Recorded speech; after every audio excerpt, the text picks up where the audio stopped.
Which rivet is used in a heavy structural work?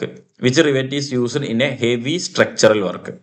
നമ്മൾ different types of റിവെറ്റുകളെ കുറിച്ച് പഠിക്കുന്നുണ്ട്, different types of riveted ജോയിന്റ്സിനെ കുറിച്ച് പഠിക്കുന്നുണ്ട് അല്ലേ. നമ്മൾ റിവെറ്റ് പഠിക്കുമ്പോൾ മെയിൻ ആയിട്ട് പഠിക്കേണ്ട ഒരു കാര്യം എന്ന് പറഞ്ഞാൽ ഒന്ന് റിവെറ്റ് ഹെഡ്സിനെ കുറിച്ചാണ്, രണ്ടാമത് റിവെറ്റഡ് ജോയിന്റ്സിനെ കുറിച്ചാണ് അല്ലെ. റിവെറ്റഡ് ജോയിന്റ്സിൽ തന്നെ നമ്മൾ ഡിഫറെന്റ് ടൈപ്സ് ഓഫ് ജോയിന്റ്സ് പഠിച്ചിട്ടുണ്ടായിരിക്കും. ഏതൊക്കെയാണ്?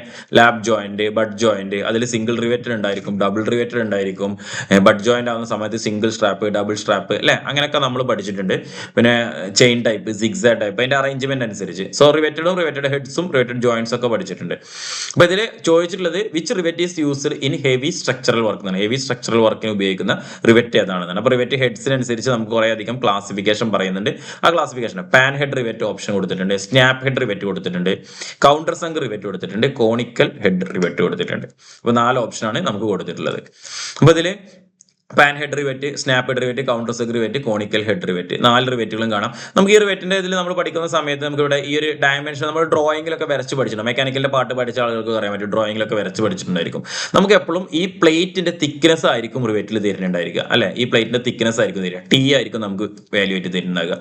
ഈ ടി തന്നു കഴിഞ്ഞാൽ നമ്മൾ നമുക്ക് ചൂസ് ചെയ്യേണ്ട റിവെറ്റ് ഏതാണ് കറക്റ്റ് റിവെറ്റ്, ഇതിന്റെ ഡയമീറ്റർ അനുസരിച്ച് നമ്മൾ ചൂസ് ചെയ്യും അല്ലെ. ടിയിൽ നിന്നാണ് നമ്മൾ എന്ത് ചെയ്യുന്നത്, ഡി ചൂസ് ചെയ്യുന്നത്. ഡി ചൂസ് ചെയ്യാൻ വേണ്ടിയിട്ട് നമുക്കൊരു ഇക്വേഷൻ ഉണ്ടായിരുന്നു, 6√T ആണ് ഇക്വേഷൻ അല്ലെ. ഈ ഇക്വേഷന്റെ ഒരു പേരുണ്ട്, അൺവിൻസ് ഫോർമുല എന്നാണ് ഇക്വേഷന്റെ പേര് അല്ലെ. നമ്മൾ ഇതും എക്സാമിന് ചോദിക്കുന്ന ഒരു ക്വസ്റ്റ്യൻ ആണ്, അൺവിൻസ് ഫോർമുല എന്നാണ്. ഇപ്പൊ ഇവിടെ ചോദിച്ചിട്ടുള്ളത് എന്താണ്, ഹെവി സ്ട്രക്ചറൽ വർക്കിന് ഉപയോഗിക്കുന്ന റിവെറ്റ് ഏതാണ് എന്നാണ് അല്ലെ. ഹെവി സ്ട്രക്ചറൽ വർക്കിന് ഉപയോഗിക്കുന്നത് പാൻ ഹെഡ് ആണ്. നോർമലി ഈ ഒരു ചേംബറുകൾക്ക്, ബോയിലറുകൾക്ക്, അങ്ങനെയല്ല സ്ട്രക്ചറൽ വർക്കുകൾക്ക് ഉപയോഗിക്കുന്ന സ്നാപ്പ് ഹെഡും പറയാറുണ്ട്. പക്ഷെ ഇവിടെ ഹെവി സ്ട്രക്ചറൽ വർക്ക് എന്ന് പറയുന്ന സമയത്ത് നമ്മൾ എന്താണ്, പാൻ ഹെഡ് റിവെറ്റ്സ് ആണ് അതിന്റെ ഓപ്ഷൻ കറക്റ്റ് ആയിട്ട് വരും കേട്ടോ. അപ്പോൾ ഓപ്ഷൻ എ ആയിരിക്കും കറക്റ്റ് ആൻസർ.